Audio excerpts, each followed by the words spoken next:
नमस्कार। सच्ची भक्ति आखिर होती क्या है? आज हम सब मिलकर कृष्ण की एक ऐसी कहानी सुनेंगे, एक ऐसी लीला के बारे में जानेंगे जिसके बारे में बहुत कम लोगों ने सुना है। और यकीन मानिए, ये कहानी भक्ति के असली मतलब को हमारे सामने रखती है। तो चलिए शुरू करते हैं। तो चलिए बिना किसी देरी के सीधे कहानी में उतरते हैं। ये श्री कृष्ण की एक ऐसी लीला है जो हमें ये दिखाती है कि भगवान के लिए आखिर सबसे कीमती चीज होती क्या है। तो हमारी कहानी की शुरुआत होती है द्वारका नगरी से। जरा सोचिए, एक बिल्कुल साधारण सी झोपड़ी, और उसके दरवाजे पर कौन दस्तक दे रहा है? खुद भगवान। ये बात है द्वारका की। वहां एक ब्राह्मण थे। मतलब ज्ञान में तो कोई कमी नहीं थी, पर उतने ही गरीब थे। उन्हें ना अपने घर पर एक यज्ञ करवाना था, और बस उसी के लिए कुछ मदद की जरूरत थी। और इसी उम्मीद को लेकर वो द्वारका पहुंचे थे। अब देखिए, द्वारका के राजा कौन थे? स्वयं श्री कृष्ण। पर जरा सोचिए, वो बेचारे ब्राह्मण इतने संकोची थे कि सीधे द्वारकाधीश के महल में जाकर मदद मांगने की हिम्मत ही नहीं जुटा पाए। मन में यही चल रहा था कि भला इतने बड़े राजा के सामने वो क्या मुंह लेके जाएंगे। लेकिन भगवान तो भगवान है। जब ये बात उन तक पहुंची तो उनकी विनम्रता देखिए जरा। उन्होंने कहा, अगर वो मेरे पास नहीं आ सकता तो इसमें क्या है, कोई बात नहीं, मैं खुद उसके घर जाऊंगा। और बस द्वारिका के राजा उस गरीब ब्राह्मण से मिलने के लिए उसकी झोपड़ी की ओर चल पड़े। तो कृष्ण जब उस झोपड़ी पर पहुंचे तो ब्राह्मण तो घर पर थे ही नहीं।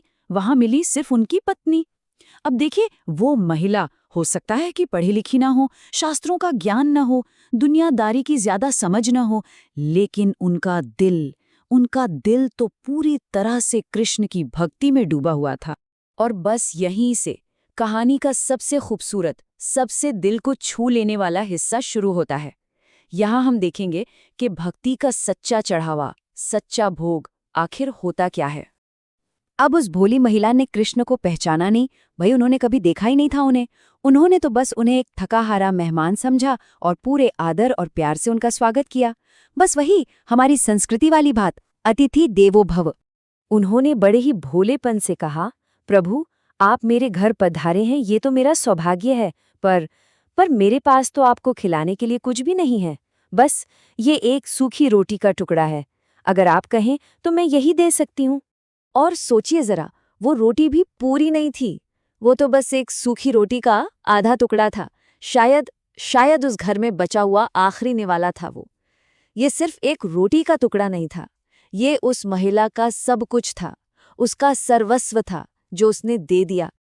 और कृष्ण ने उस आधी सूखी रोटी को इतने प्रेम से खाया, और कहते हैं हर कौर के साथ वो यही कह रहे थे, आज मुझे जो आनंद मिल रहा है ना, वो बड़े बड़े शाही भोज में, 56 भोग में भी नहीं मिलता।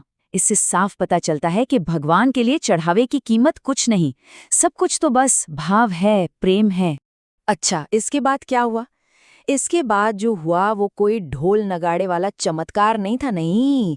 ये तो एक बिल्कुल खामोश, एक अनदेखा चमत्कार था।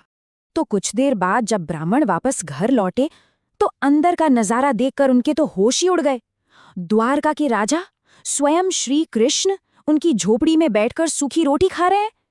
वो तो घबरा गए, हैरान परेशान हो गए कि ये हो क्या रहा है। ब्राह्मण ने तुरंत अपनी पत्नी से पूछा, देवी, अरे जानती भी हो ये कौन है? अब उनकी पत्नी का जवाब सुनिए जरा। उन्होंने कितनी मासूमियत से कहा, मुझे नहीं पता ये कौन है, पर जब ये घर आए ना तो मुझे बिल्कुल अपने प्रभु जैसी ही अनुभूति हुई। देखिए, दिल सच जानता था, भले ही आंखें पहचान नहीं पा रही थी। ये बात सुनकर ना कृष्ण बस हल्के से मुस्कुराए। कुछ नहीं कहा उन्होंने, कोई उपदेश नहीं, कोई वरदान नहीं, एक शब्द भी नहीं। वो बस चुपचाप वहां से चले गए। उनका आशीर्वाद वो शब्दों में था ही नहीं, वो तो उनके उस मौन में, उनकी उस मुस्कान में था। और कृष्ण के जाने के बाद उस ब्राह्मण के घर में ना धीरे धीरे सब कुछ बदलने लगा। जैसा कि हम यहाँ देख ही रहे हैं, एक एक करके सारी मुश्किलें जैसे खुद ब खुद दूर होने लगी। उनके घर में अनाज की कमी खत्म हो गई, उनकी गायों की संख्या अपने आप बढ़ने लगी, और वो जो छोटी सी झोपड़ी थी वो सुख, शांति और खुशी से भर गई। लेकिन इस पूरी कहानी का जो सबसे जरूरी, सबसे गहरा हिस्सा है ना, वो अब आता है। उस ब्राह्मण की पत्नी को अपनी पूरी जिंदगी में ये कभी पता ही नहीं चला कि जिस मेहमान को उसने अपने हिस्से की आधी रोटी खिला दी थी वो स्वयं भगवान कृष्ण थे। सोचिए, उनका जो कर्म था वो गीता में बताए गए निष्काम कर्म का सबसे सबसे शुद्ध उदाहरण था। मतलब फल की कोई इच्छा नहीं, कोई उम्मीद ही नहीं। तो ये कहानी सिर्फ एक कहानी नहीं है, नहीं, ये तो भक्ति पर एक बहुत ही गहरा पाठ है। तो चलिए अब जरा समझते हैं कि इस पूरी लीला का सार क्या है, ये हमें सिखाती क्या है। तो इस कहानी से हमें 3 बहुत ही गहरे सबक मिलते हैं जो यहाँ साफ साफ दिख रहे हैं। पहला, कि भगवान भोग नहीं सिर्फ भाव देखते हैं। उन्हें हमारे चढ़ावे की कीमत से कोई मतलब नहीं, वो तो बस हमारे प्रेम के भूखे हैं। दूसरा, सच्ची भक्ति को किसी की पहचान की जरूरत नहीं होती, वो गुमनाम रहकर भी उतनी ही बल्कि शायद उससे भी ज्यादा शक्तिशाली होती है। और सबसे बड़ी बात, अगर भक्ति सच्ची होना तो भक्त को भगवान के पास नहीं जाना पड़ता, भगवान खुद चलकर भक्त के दरवाजे पर आते हैं। और आखिर में ये कहानी हम सब के लिए एक बहुत बड़ा सवाल छोड़ जाती है। क्या सच्ची भक्ति के लिए, किसी अच्छे काम के लिए पहचान जरूरी है? क्या उसे महान बनने के लिए दुनिया की मान्यता चाहिए, या फिर असली भक्ति वही है जो बिना किसी उम्मीद के, बिना किसी को बताए बस चुपचाप की जाती है? इस पर सोचिएगा जरूर।